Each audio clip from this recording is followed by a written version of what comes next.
Hello বন্ধুরা, কেমন আছো তোমরা সবাই? গুড আফটারনুন সবাইকে। তো বন্ধুরা, এখন বাজে 12টা।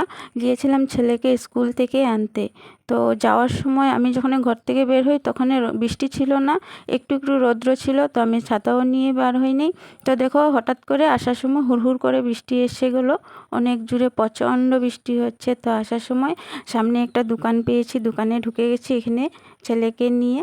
বন্ধুরা, অনেকক্ষণ থেকে এখানে দাঁড়িয়ে আছি, ঘরে যেতে পারছিলাম না। তো আমি একা থাকলে তো চলে যেতাম, ছেলেকে নিয়ে যাওয়া সম্ভব হচ্ছিল না। বৃষ্টিতে ভিজলে ওর শরীর খারাপ হয়ে যেতে পারে, তার জন্য আমি যাচ্ছিলাম না। অনেকক্ষণ, প্রায় আধ ঘন্টা হয়ে গেছে এখানে দাঁড়িয়ে আছি। তো হঠাৎ করে ভাবলাম না, একটু শ্যুট করে নিই, বন্ধুদের সাথে শেয়ার করবো, যেহেতু আমি কন্টেন্ট ক্রিয়েটার ইউটিউবে।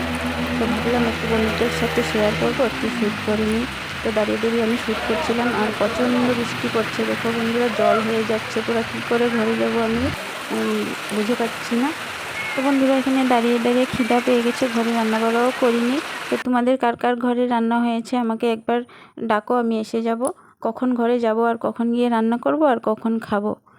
তো বন্ধুরা, বৃষ্টি একটু কমার পরে আমি ছেলেকে নিয়ে এসে গেলাম আমার দিদির বাড়িতে। বৃষ্টি কমে নাই, পুরো ঘরে যেতে পারিনি, আমার ঘরটা একটু দূরে। তো সামনে দিদির ঘর ছিল, দিদির ঘরে এসে গেছি।